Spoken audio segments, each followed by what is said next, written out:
चला विद्यार्थी मित्रांनो, आज आपण TET परीक्षेसाठी आज आपण 6वी इतिहासातील महत्त्वपूर्ण प्रश्न पाहणार आहोत. प्रत्येक जनपदाची स्वतंत्र डॅश डॅश होती, तर नाणी होती. बिंबिसार यांचा मुलगा अजातशत्रू यानेही मगधचा विस्तार करण्याचे धोरण स्वीकारले. पाटलीपुत्र आजच्या पाटणा शहराच्या परिसरात असावे. ग्रीक सम्राट सिकंदर म्हणजेच अलेक्झांडर याने इसवी पूर्व 326 मध्ये भारताच्या वायव्य प्रदेशावर स्वारी केली. बॅबिलोन हे स्थळ आजच्या इराकमध्ये आहे. डॅश डॅश याने स्वतः बौद्ध धर्माचा स्वीकार केला, तर सम्राट अशोक याने स्वतः बौद्ध धर्माचा स्वीकार केला होता. मौर्य काळात शेतीच्या उत्पादनाला महत्त्व होते.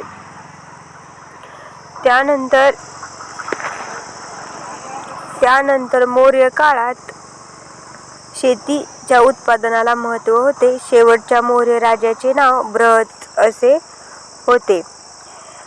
पण या पाली भाषेतील शब्दाचा अर्थ प्रश्न असा होतो. कनिष्काच्या काळात बौद्ध धर्माची 4थी परिषद काश्मीरमध्ये भरवण्यात आली होती. कनिष्काने काश्मीरमध्ये कनिष्कपूर हे शहर वसवले होते. हर्षवर्धनच्या काळात युआनशांग हा बौद्ध भिक्षू चीनहून भारतात आला होता. मदुराई ही पांड्य राज्याची राजधानी होती. राजा सिमुक हा सातवाहन घराण्याचा संस्थापक होता. पल्लव राज्यसत्ता दक्षिण भारतातील एक प्रबळ राज्यसत्ता होती. पहिला प्रवरसेन याने वाकाटक साम्राज्याचा विस्तार केला. रामायण हे महाकाव्य वाल्मिकी ऋषींनी रचले. भारतीय वैद्यकशास्त्राला आयुर्वेद असे म्हटले जाते. हजारो विद्यार्थ्यांची राहण्याची सोय नालंदा विद्यापीठात होती. संगम म्हणजे विद्वान साहित्यिकांच्या सभा. भगवद्गीता हा हिंदूंचा पवित्र ग्रंथ भारताचाच एक भाग आहे. अर्थशास्त्र हा ग्रंथ कौटिल्य यांनी लिहिला. गुजरातमधील सौराष्ट्रात वल्लभी नावाने प्राचीन नगर होते. आर्ष म्हणजे ऋषींनी रचलेले. बौद्ध धर्माचा प्रसार अफगाणिस्तान आणि मध्य आशियातील अनेक देशांमध्ये झाला होता. भारतातील सुरुवातीची नाणी ग्रीक नाण्यांच्या धर्तीवर घडलेली होती. महाराष्ट्रातील कोल्हापूर येथील उत्खननात कांस्य या धातूच्या काही वस्तू सापडल्या होत्या. भारतीय माल अरब व्यापारी अलेक्झांड्रिया पर्यंत घेऊन जात. तमिळ भाषेतील संगम साहित्यात चेर, पांड्य आणि चोळ या 3 राजसत्तांचा उल्लेख आहे. मदुराई ही पांड्य राज्याची राजधानी होती. प्रतिष्ठान म्हणजे पैठण ही त्यांची राजधानी होती. राजा सिमुक हा सातवाहन घराण्याचा संस्थापक होता. काही सातवाहन राजे त्यांच्या नावाआधी आईचे नाव लावत असत. सातवाहन घराण्यातील गौतमीपुत्र सातकर्णी हा राजा विशेष प्रसिद्ध आहे. पुणे व ठाणे जिल्ह्याच्या सीमेवर जुन्नर आणि मुरबाड वरना असलेला घाट रस्ता नाणेघाट या नावाने ओळखला जातो. नाणेघाटातील लेण्यात सातवाहन राजांच्या मूर्ती व प्राचीन शिलालेख आहेत. गौतमीपुत्राचा उल्लेख नाशिकच्या लेखात त्रिसमुद्र तोय पीतवाहन असा केलेला आहे. हाल नावाच्या सातवाहन राजाचा गाथा सप्तशती हा महाराष्ट्री या प्राकृत भाषेतील ग्रंथ प्रसिद्ध आहे. वाकाटक राजघराण्याच्या संस्थापकाचे नाव विंध्यशक्ती असे होते. विंध्यशक्तीच्या मुलाचे नाव पहिला प्रवरसेन आहे. कोल्हापूरचे प्राचीन काळातील नाव कुंतल असे होते. गुप्त सम्राट दुसरा चंद्रगुप्त यांची मुलगी प्रभावती हिचा विवाह दुसरा रुद्रसेन या वाकाटक राजाशी झाला होता. हरिसेन या वाकाटक राजाचा वराहदेव नावाचा मंत्री होता. वाकाटक राजा प्रवरसेन याने महाराष्ट्रीय या प्राकृत भाषेतील सेतुबद्ध या ग्रंथाची रचना केली. कालिदासाचे मेघदूत हे महाकाव्य याच वाकाटक या काळातील आहे. पहिला पुलकेशी याने इसवी सनाच्या 6व्या शतकात चालुक्य घराण्याची स्थापना केली. बदामी राजधानीचे प्राचीन नाव वातापी असे होते. बदामी, ऐहोळे, पट्टदकल येथील प्रसिद्ध मंदिरे चालुक्य राजाच्या कारकिर्दीत बांधली गेली. पल्लव राजघराण्याची तामिळनाडूतील कांचीपुरम ही त्यांची राजधानी होती. चालुक्य राजघराण्याची कर्नाटकातील बदामी येथे त्यांची राजधानी होती. महेंद्रवर्मन हा एक कर्तबगार पल्लव राजा होता. राष्ट्रकूट घराण्यातील दंतीदुर्ग या राजाने प्रथम त्यांची सत्ता महाराष्ट्रात स्थापन केली. कृष्णराजा पहिला याने वेरूळचे सुप्रसिद्ध कैलास मंदिर खोदवले. संगम म्हणजे विद्वान साहित्यिकांच्या सभा. संगम साहित्य हे तमिळ भाषेतील सर्वात प्राचीन साहित्य आहे. संगम साहित्यातील सिलप्पदिकारम आणि मणिमेखलाई हे महाकाव्य प्रसिद्ध आहेत.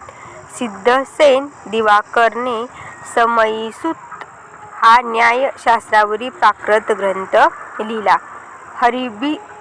हरिभद्रसूरीचा समराईचकहा व उद्योगतन सूरीचा कुवलमालाकह हे ग्रंथही विशेष प्रसिद्ध आहेत.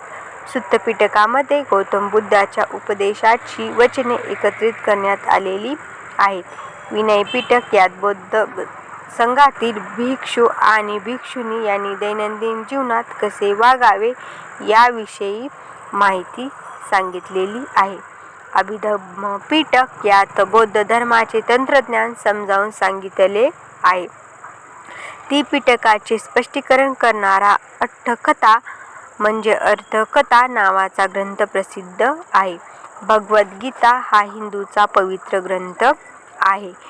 अष्टशंकराचार्य यांनी भारताच्या 4 दिशांना बद्रीनाथ, द्वारका, जगन्नाथपुरी आणि शृंगेरी या ठिकाणी 4 मठांची स्थापना केली आहे.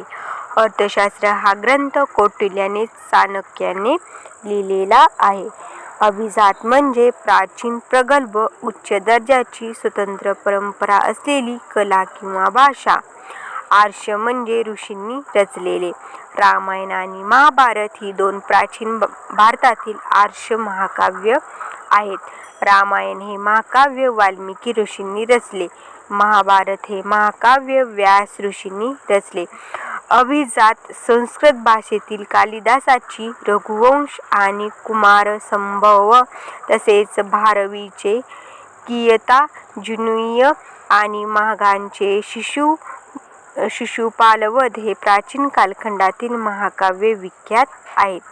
भरतमुनींनी नाट्यशास्त्र हा ग्रंथ लिहिला.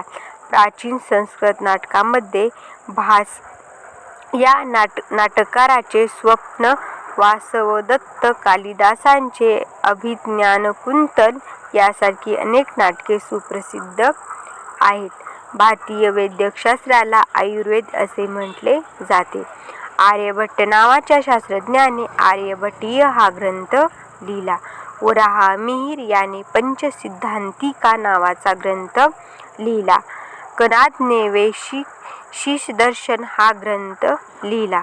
तक्षशिला हे प्राचीन भारतीय व्यापारी मार्गावरील महत्त्वाचे शहर होते. गौतम बुद्धाचा समकालीन असलेला जीवक नावाचा वैद्य तक्षशिला विद्यापीठात शिकला होता. मौर्य साम्राज्याचा संस्थापक चंद्रगुप्त मौर्य यांचे शिक्षण तक्षशिला विद्यापीठात झाले होते. युआंग आणि इसिंग यांनी केलेल्या वर्णनानुसार नालंदा विद्यापीठात हजारो विद्यार्थ्यांची राहण्याची सोय होती. विक्रमशिला विद्यापीठाची स्थापना धर्मपाल या राजांनी केलेली आहे. ग्रीक मूर्तिकलेतून गांधार व गांधार कला शैलीचा उदय झाला. गांधार कला शैलीत प्रामुख्याने गौतम बुद्धांच्या मूर्ती घडवल्या गेल्या होत्या. महाराष्ट्रातील कोल्हापूर येथील उत्खननात कांस्य या धातूच्या काही वस्तू सापडल्या.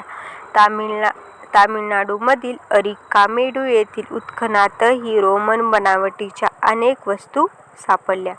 गणितातील शून्य ही संकल्पना भारताने संपूर्ण जगाला दिलेली एक देणगी आहे. श्रीलंकेतील महावंश आणि दीपवंश हे ग्रंथ भारत आणि श्रीलंका यांच्यामधील परस्पर संबंधाची माहिती देतात.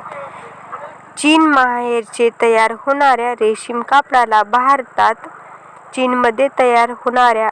कापडाला भारतात चीनाकुश असे नाव होते.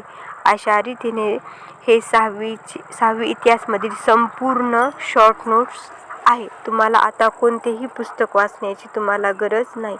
हे परीक्षेसाठी अत्यंत महत्त्वपूर्ण अशा नोट्स काढलेल्या आहेत. ह्या नोट्स जर तुम्हाला आवडल्या असतील तर माझ्या चॅनेलला तुम्ही फॉलो करा. चॅनल आत्ताच तुम्ही सबस्क्राईब करा. हा व्हिडिओ तुम्हाला आवडला असेल तर लाईक करा, शेअर करा आणि कमेंट्स करा. थांबूया. थँक्यू.